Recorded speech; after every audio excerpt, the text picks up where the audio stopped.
Well, let's get more now on the United Nations General Assembly's adoption of a resolution calling on Israel to leave Gaza and the occupied West Bank. The UN's Special Rapporteur on Human Rights and Counter-Terrorism, Ben Saul, says the motion marks a turning point in the conflict. It's a really important resolution because it backs up the advisory opinion of the International Court of Justice just a couple of months ago and is really attempting to mobilise all countries to do their job in enforcing international law against a serious violator of international law over many, many years in Palestine. What do you think the vote means for the conflict in the Middle East? You know, what will it mean for the ceasefire talks that are ongoing? Because this vote, it's not legally binding. It's not legally binding, but it's highly persuasive in trying to mobilise the international community to enforce international law.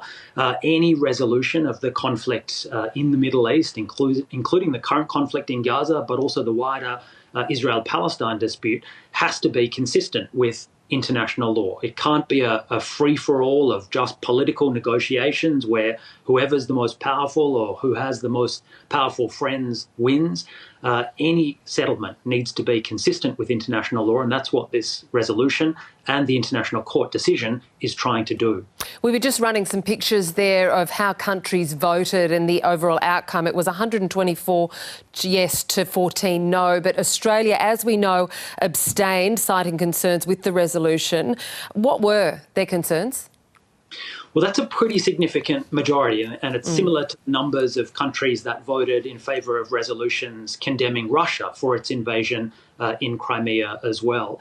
Australia hasn't really explained its position. It said it wanted some more things, and it thought the resolution was perhaps going further than the International Court decision, but it didn't give any detail about that, which I think is really disappointing. The International Court said it is up to the General Assembly to decide the way in which the court's decision should be implemented. And that's exactly what this resolution is doing. Yeah, it may be hard for you to answer this, but what amendments do you think would get Australia across the line? Because the Australian ambassador to the UN said it was deeply disappointing, but that Australia supported many of the resolutions in principle, as did the Foreign Minister, as we've heard today. But what are some of the amendments that you think might get them across the line?